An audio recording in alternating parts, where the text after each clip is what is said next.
Hi all, welcome to Blasters arena. Kerala ബ്ലാസ്റ്റേഴ്സിന്റെ Malayali super താരമായ Rahul KP ഈ ജനുവരി ട്രാൻസ്ഫർ ജാലകത്തിൽ ക്ലബ്ബ് വിടുകയാണ് എന്നുള്ള റൂമറുകൾ കഴിഞ്ഞ കുറച്ച് ദിവസങ്ങളിലായി പ്രചരിച്ചിരുന്നു. അതുമായി ബന്ധപ്പെട്ട ഏറ്റവും സുപ്രധാനമായ ഒരു അപ്ഡേറ്റ് പ്രമുഖ മാധ്യമമായ 19 സ്റ്റോപ്പേജ് ഇപ്പോൾ നൽകിയിട്ടുണ്ട്. രാഹുൽ KP കേരള ബ്ലാസ്റ്റേഴ്സ് വിടുകയാണ്. 5 വർഷം ക്ലബിനകത്ത് തുടർന്നതിന് ശേഷമാണ് അദ്ദേഹം ഇപ്പോൾ ക്ലബിനോട് ഗുഡ് ബൈ പറയുന്നത്. മറ്റൊരു ISL ക്ലബ്ബായ ഒഡീഷ FC ആണ് അദ്ദേഹത്തെ സ്വന്തമാക്കുന്നത്. രാഹുൽ KPയുമായുള്ള ചർച്ചകൾ അതിൻ്റെ അഡ്വാൻസ്ഡ് പൊസിഷനിൽ എത്തിക്കഴിഞ്ഞു എന്നാണ് 19 സ്റ്റോപ്പേജ് ഇപ്പോൾ റിപ്പോർട്ട് ചെയ്തിട്ടുള്ളത്. അവർ കൺഫേം ചെയ്ത് കഴിഞ്ഞു. 24-കാരനായ ഈ താരം മൾട്ടി ഇയർ കോൺട്രാക്റ്റിലാണ് ഒപ്പുവെക്കുന്നത്. അതായത് 2 അതിലധികമോ വർഷത്തേക്കുള്ള ഒരു കോൺട്രാക്റ്റിൽ അദ്ദേഹം സൈൻ ചെയ്യുകയാണ്.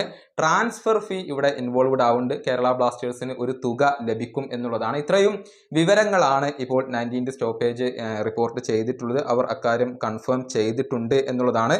നേരത്തെ ഇതുമായി ബന്ധപ്പെട്ട റൂമർ നമ്മൾ ചെയ്തിരുന്നു. പക്ഷെ അതിൽ ചെന്നൈയിൻ FCയും ബംഗളൂരു FCയും ഉണ്ട് എന്നുള്ള റൂമറുകളായിരുന്നു. പക്ഷെ ഒഡീഷയാണ് ഇപ്പോൾ കാര്യങ്ങളെ മുന്നോട്ട് കൊണ്ടുപോകുന്നത്.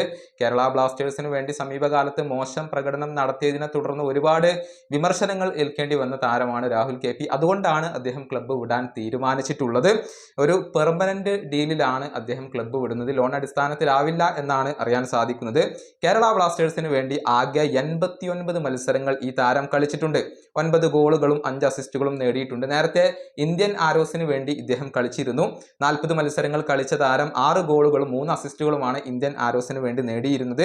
ISLലെ കണക്കുകൾ എടുത്തു പരിശോധിച്ചാൽ ആകെ 77 മത്സരങ്ങൾ, 7 ഗോളുകൾ, 5 അസിസ്റ്റുകൾ എന്നിങ്ങനെയാണ് വരുന്നത്. ഈ സീസണിൽ കേവലം 1 ഗോൾ മാത്രമാണ് താരത്തിന് നേടാൻ കഴിഞ്ഞിട്ടുള്ളത്. ഈ വീഡിയോയുടെ അവസാനിപ്പിക്കുന്നു. അടുത്ത വീഡിയോയുമായി വീണ്ടും കാണാം.